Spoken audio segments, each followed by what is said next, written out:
तो दोस्तों आज हम बात करेंगे नीदरलैंड्स और जर्मनी के बारे में। बहुत सारे स्टूडेंट्स जर्मनी जाना प्रेफर करते हैं बिकॉज जर्मनी में एजुकेशन फ्री है। तो आपने बैचलर्स किया इंडिया से, bachelor in engineering, bachelor in commerce and all that, और उसके बाद में आप प्रेफर करते हो कि आप जर्मनी चले जाओ बिकॉज जर्मनी में पब्लिक यूनिवर्सिटीज़ में फ़ीस फ्री है या ऑलमोस्ट नेग्लिजिबल है। लेकिन बहुत सारे लोग मिस आउट कर जाते हैं एक ऐसा देश जो उसके बिल्कुल नज़दीक है जर्मनी के, जिसका नाम है नीदरलैंड्स, जिसकी इकॉनमी काफ़ी डेवलप्ड है और जिसकी पॉपुलेशन करीब जर्मनी से 1/4 है। लेकिन छोटा और अमीर देश होने के बावजूद वहाँ पर बहुत सारे स्टूडेंट्स नहीं जाते हैं, और मेन रीज़न स्टूडेंट्स नहीं जाने का है वो है वहाँ पर एजुकेशन फ्री नहीं है।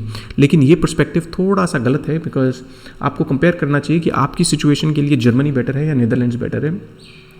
और मैं आपको आज 2 रीज़न ऐसे बताऊंगा जहाँ पर जिससे आपको लगेगा कि हाँ भैया नीदरलैंड्स जाना चाहिए।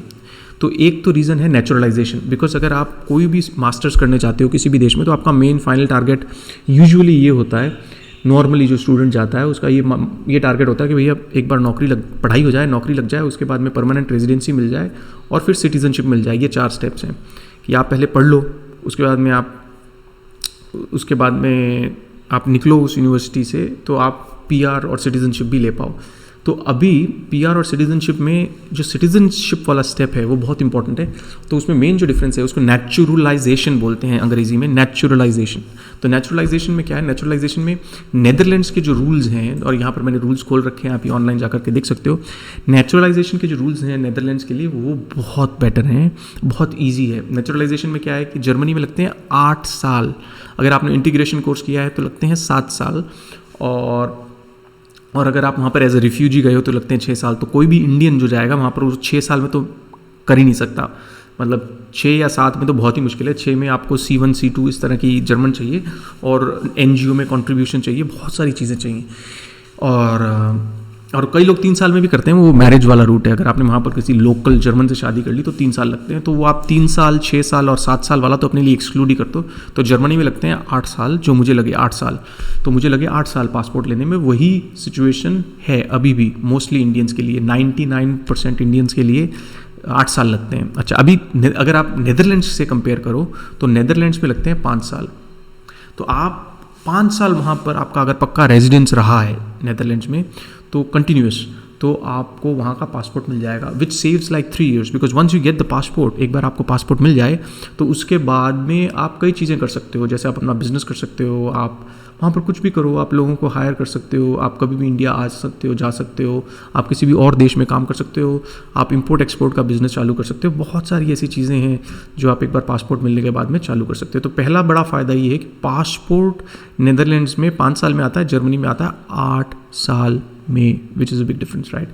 अच्छा, अभी दूसरी जो चीज़ है वो है लैंग्वेज। तो जर्मन में क्या है, मोस्टली जॉब्स जो है, मैंने बहुत सारे स्टूडेंट्स देख लिए हैं। अभी मैंने यूट्यूब पे वीडियो डालना चालू किया तो इतने स्टूडेंट्स के मैसेज आ रहे हैं कि भैया हमें ये बता दो कि भैया जर्मनी में मैंने पढ़ाई कर ली है, मैं पब्लिक यूनिवर्सिटी में आया था और पब्लिक यूनिवर्सिटी में आ गया और मैं फंस गया हूँ यहाँ, अब मैं क्या करूँ, मैं इंडिया जा नहीं सकता हूँ। पेरेंट्स को ऐसा लगता है कि बच्चा चला गया बाहर, पढ़ाई करी, नौकरी लगी नहीं, यहाँ पर आएगा बेइज्जती होगी। और ऐसा तो है नहीं कि फ्री में गया है, टोटल फ्री तो है नहीं, एजुकेशन ट्यूशन फीस फ्री है, लेकिन वहाँ पर रहने करने का तो खर्चा है ही ना, 600-700-800 यूरो पर मंथ। तो अगर 12 महीने का भी मानो तो 1 साल में करीब 10,000 यूरो आप मान कर चलो कि आपका जर्मनी में खर्च होगा। तो अगर आप वहाँ पर 2 साल रह लिए, 3 साल रह लिए, तो फैमिली ने ऑलरेडी 20-30 हज़ार यूरो लगा दिए, मान लो 20-30 लाख रुपए लगा दिए। तो पैसे की बात नहीं है, क्योंकि आज की डेट में 20-30 लाख रुपया कोई बहुत बड़ी बात नहीं है इंडिया में, लेकिन समाज में इज्जत की भी बात है। तो पेरेंट्स को ऐसा लगता है कि, और बच्चे की भी मोटिवेशन के लिए है कि जर्मनी से पढ़ाई की, यहाँ पर आकर के 15,000 की नौकरी कर रहा है। बहुत ऐसे केसेस हैं कि बाहर पढ़ाई करने गया बच्चा जर्मनी में, नौकरी वहाँ मिली नहीं तो आ गया वापस जी।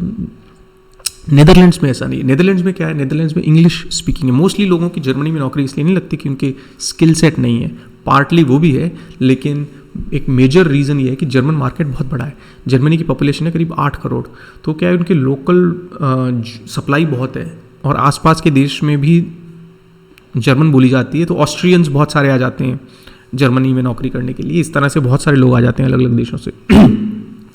तो इंग्लिश स्पीकिंग जॉब्स के लिए कंपटीशन बहुत ज़्यादा है जर्मनी में। लेकिन नीदरलैंड्स में, because it's a costly country, बहुत सारे लोग नहीं आते वहाँ। तो तो क्या है कि वहाँ पर आपको रहने का जो खर्चा है, मान लो वो 20-30% ज़्यादा है जर्मनी से डेफिनेटली, या इवन 40% इन सम केसेस, अगर आप बिल्कुल सेंट्रल एम्स्टर्डम में रह रहे हो। लेकिन आपकी वहाँ पर इंग्लिश स्पीकिंग जॉब मिलने की अपॉर्चुनिटी बेटर है, और उसमें ग्रो करने की भी एक तो ये एक नौकरी लग गई, और नौकरी के बाद में प्रमोशन नहीं मिला तो आप फिर वैसे धक्के खाते रहोगे। तो उससे बेटर है कि आप एक ऐसे देश में जाओ जहाँ पर आपकी प्रोग्रेस होने के चांसेस ज़्यादा हैं। तो प्रमोशन जो है वो लैंग्वेज डिपेंडेंट नहीं है। जर्मनी में प्रमोशन जो है वो लैंग्वेज डिपेंडेंट है। आपको सिर्फ पढ़ाई करके वहाँ पर नौकरी नहीं लेनी है, नौकरी में तरक्की भी करनी है। तो तरक्की के पॉइंट ऑफ व्यू से नीदरलैंड्स बेटर है। तो ये 2 रीज़न है कि जिस वजह से आपको नीदरलैंड्स जाना चाहिए, जर्मनी नहीं। एक तो नेचुरलाइजेशन जल्दी होगा, दूसरा इंग्लिश स्पीकिंग जॉब मिलना और उसमें ग्रो करना ज़्यादा आसान है। डाउन साइड मैंने आपको पहले बता दिया, वो आपको पता ही है, नीदरलैंड्स फ्री नहीं है और कनेक्टिविटी काफ़ी अच्छी है। तो जिन भी पेरेंट्स के पास में रिसोर्सेज हैं वो अपने बच्चे को नीदरलैंड्स भेजें, वो एक बेटर लोकेशन है वहाँ की। और टिपिकली क्या है, इंडियंस जो हैं वो सर्विस सेक्टर में होते हैं। इंडियंस कहाँ हैं? फाइनेंशियल सर्विसेज में है, आईटी सर्विसेज में है, कंप्यूटर रिलेटेड बिजनेसेस में है। तो ये businesses Netherlands is a service oriented economy, Germany is a manufacturing oriented economy. मतलब वहाँ पर ऑटोमोटिव है, कारें बनती हैं जर्मनी में। तो अब आप फैक्ट्री फ्लोर पे कार के पेच तो कसोगे नहीं। तो आप इंडियन हो तो आप कंप्यूटर चलाओगे, आप कुछ फाइनेंशियल प्रोडक्ट बेचोगे, या आप कोई फाइनेंशियल एनालिसिस करोगे। तो आपका सर्विस सेक्टर में दिमाग से करने वाला काम करोगे ना। तो दिमाग से करने वाले काम के लिए नीदरलैंड्स बेटर है। तो ये 2-3 चीज़ें आप ध्यान रखो, और आप मेरे से और भी कंपैरिजन पूछ सकते हो। हालांकि मैं खुद जर्मन सिटीज़न हूँ और मैंने वहाँ पर 8 साल लगाए हैं। तो इस वजह से मैं आपको बता रहा हूँ, अगर मुझे आज इफ़ आई गो बैक तो इन टाइम कि मान लो मेरे आज 2010 है, 2021 नहीं है, तो मैं 2010 में नीदरलैंड्स जाऊँगा, जर्मनी नहीं। क्योंकि नीदरलैंड्स में मुझे ग्रोथ बेटर मिलेगी नौकरी में या अपने बिजनेस में, और दूसरा नीदरलैंड्स में इंग्लिश स्पीकिंग अपॉर्चुनिटीज़ भी बेटर मिलेंगी, और जस्ट लोगों का सोशल व्यवहार जो है ना वो भी इंडियंस के लिए बहुत रिस्पेक्टफुल है। तो थोड़ा सा ये है। बाकी आपको जाते जाते ये मैं अपनी फ़ोटो दिखा देता हूँ। बहुत सारी साइकिलें हैं वहाँ पर, और बहुत सारी ये नदियाँ हैं, और बहुत सारे अच्छे ये आपको वहाँ पर कैफ़ेज़ वगैरह मिलेंगे। बहुत ही अच्छी कंट्री है नीदरलैंड। सभी लोग साइकिल चलाते हैं। देखा आपने कितनी सारी साइकिलें खड़ी हैं यहाँ, सभी लोग साइकिलें चलाते हैं।